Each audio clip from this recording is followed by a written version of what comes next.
Hi friends, good evening. എല്ലാവരെയും ഇന്നത്തെ ക്ലാസ്സിലേക്ക് സ്വാഗതം ചെയ്യുന്നു. ഇന്ന് നമ്മൾ പഠിക്കുന്നത് കോപ്പറേറ്റീവ് ബാങ്ക് എക്സാമിന് ചോദിക്കുന്ന തിരഞ്ഞെടുത്ത വളരെ ഇമ്പോർട്ടൻ്റ് ആയിട്ടുള്ള 20 ക്വസ്റ്റ്യൻസ് ആണ്. നമ്മുടെ റിവിഷൻ തുടങ്ങിയിട്ട് കുറച്ച് ദിവസങ്ങളായി. ഇനി ഏകദേശം ഒരു 10 ദിവസം മാത്രമേ ഉള്ളൂ റിവിഷൻ പ്രോപ്പറായിട്ട് ചെയ്യാം. നമുക്ക് ക്ലാസ്സിലോട്ട് പോവാം. First question, creating provision for bad ഡെബ്റ്റ് as per dash principle. Creating provision for bad debt as per dash principle. Answer, conservatism principle. Question number second, joint financing is also called consortium banking. Joint financing is also called consortium banking. Question number third, days of grace are allowed only in the case of time bill. Days of grace are allowed only in the case of time bill.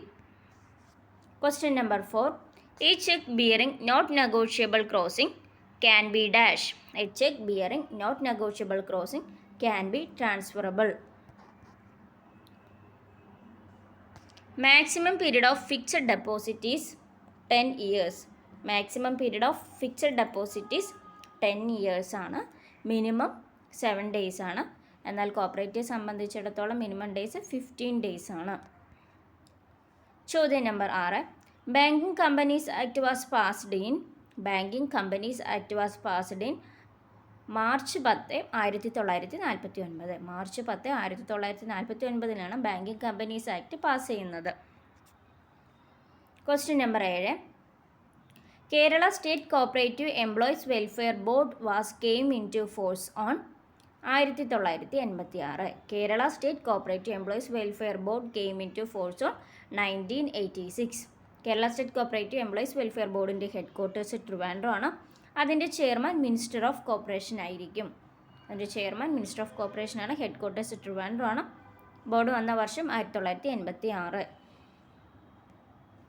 ചോദ്യം number 8, information about the dishonour of negotiable instrument is. Answer, notice. Information about the dishonor of negotiable instrument is. Answer, notice. ചോദ്യം number 9, Grameen Vikas trust run by Kribhco. Grameen Vikas trust run by Kribhco. ക്രിപ്കോയുടേതാണ് Grameen Vikas trust. ചോദ്യം number 10, KYC made mandatory for all banks in the year 2005.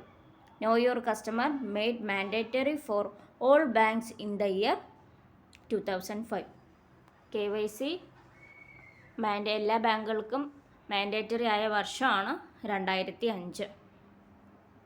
KYC norms പ്രകാരം high risk കസ്റ്റമേഴ്സിൻ്റെ accounts check ചെയ്യുന്നത് 2 വർഷം കൂടുമ്പോഴും, medium risk ആണെങ്കിൽ 8 വർഷം, low risk ആണെങ്കിൽ 10 വർഷം.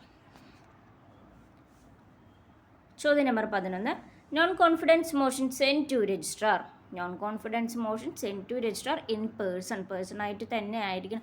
അതായത് നേരിട്ട് കൊണ്ട് നോൺ കോൺഫിഡൻസ് മോഷൻ രജിസ്ട്രാറിൻ്റെ കയ്യിൽ സമർപ്പിക്കണം. നോൺ കോൺഫിഡൻസ് മോഷൻ പാസ് ചെയ്യാൻ 1/3 മെജോറിറ്റി വേണം. അതുപോലെ തന്നെ അതിൻ്റെ മീറ്റിംഗ് 30 ദിവസം കൊണ്ടായിരിക്കും കണ്ടക്ട് ചെയ്യുക. നോട്ടീസ് കൊടുക്കുന്നത് 15 ദിവസത്തെ നോട്ടീസ്. അപ്പോൾ non confidence motion send to registrar in person 1/3 majority, meeting 30 days, notice 15 days. ചോദ്യം number 12, procedure for amendment of bylaw is giving under section 12 and rule 9. Procedure for amendment of bylaw is giving under section 12 rule 9. സെക്ഷനും റൂളും important ആണ്. Procedure for amendment of ബൈലോനെ കുറിച്ച് പറയുന്ന section 12 rule 9 ആണ്. Margin of KCC decided by. Margin of KCC decided by. Answer, banks ആണ്. KCCയുടെ Kisan credit കാർഡിൻ്റെ മാർജിൻ തീരുമാനിക്കുന്നത് ബാങ്ക് ആണ്. അത് വന്ന വർഷം KCC ഇൻട്രൊഡ്യൂസ് ചെയ്തത് 2004 2012 TM ബാസിൻ അത് റിവൈസ് ചെയ്യുന്നുണ്ട്. പിന്നെ KCCയുടെ വാലിഡിറ്റി 5 വർഷമാണ്. Kisan credit card introduced by case card ബാങ്കിൻ്റേതാണ് അല്ലേ. അപ്പോൾ അതിൻ്റെ മാർജിൻ എന്ന് പറയുന്നത് ഫിക്സ് ചെയ്യുന്നത് ബാങ്കാണ്. 2004 ഇൻട്രൊഡ്യൂസ് ചെയ്യുന്നത്. 2012 അത് റിവൈസ് ചെയ്യുന്ന TM ബാസിനാണ്. Valid for 5 years. ചോദ്യം number 14. Bank for international settlement established in BIS. Bank for international settlement established in 1930 May. 1930 മെയ്യിലാണ് BIS എസ്റ്റാബ്ലിഷ് ചെയ്യുന്നത്. G10 കൺട്രീസിലെ ഗവർണേഴ്സ് എല്ലാവരും കൂടിച്ചേർന്നിട്ടാണ് അത് എസ്റ്റാബ്ലിഷ് ചെയ്തിട്ടുള്ളത്. പിന്നെ നമ്മൾ നോക്കാൻ പോകുന്നത് ബേസിൽ 1, ബേസിൽ 2, ബേസിൽ 3 ആണ്. ബേസിൽ 1 ഇൻട്രൊഡ്യൂസ് ചെയ്യുന്നത് 1958. അത് ഇന്ത്യയിൽ അപ്ലിക്കബിൾ ആയത് 1999. ബേസിൽ 2 2004, 2009 അപ്ലിക്കബിളായി ഇന്ത്യയിൽ. ബേസിൽ 3 2010, ഇന്ത്യയിൽ അത് 2013 ഏപ്രിലാണ്. അപ്പോൾ BIS എസ്റ്റാബ്ലിഷ് ചെയ്ത വർഷമാണ് 1930 മെയ് മാസം. അതുപോലെ തന്നെ G10 കൺട്രീസിൽ ഗവർണേഴ്സാണ് എസ്റ്റാബ്ലിഷ് ചെയ്തത്. ബേസിൽ 1 1958, 1999. ബേസിൽ 2 2004, 2009. അതുപോലെ തന്നെ 2010 ബേസിൽ 3, 2010, 2013. ചോദ്യം number 15. Maximum amount of certificate of deposit. Maximum amount of certificate of deposit, maximum അല്ല, minimum amount of certificate of deposit 1 lakh ആണ്. Maximum no limit. Certificate of ഡെപ്പോസിറ്റിൻ്റെ കാര്യത്തിൽ minimum 1 lakh, maximum no limit. ചോദ്യം number 16. The period of call money. Period of call money എന്ന് പറയുന്നത് overnight basis ആണല്ലേ, അതായത് 1 day. എന്നാൽ നോട്ടീസ് മണി ആണെങ്കിലോ 2 to 14 days.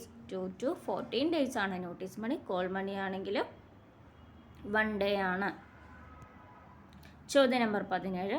Current deposit is also known as demand deposit. Current deposit also known as demand deposit. Current ഡെപ്പോസിറ്റിൻ്റെ മറ്റൊരു പേരാണ് demand deposit. ചോദ്യം number 18. The dash character identifies the holder of the PAN card. The dash character identifies the holder of the PAN card. അതായത് PAN കാർഡിൽ 10 characters ഉണ്ട്. അതിൽ 4th ക്യാരക്ടറാണ് holder of the പാനിനെ കുറിച്ച് പറയുന്നത്.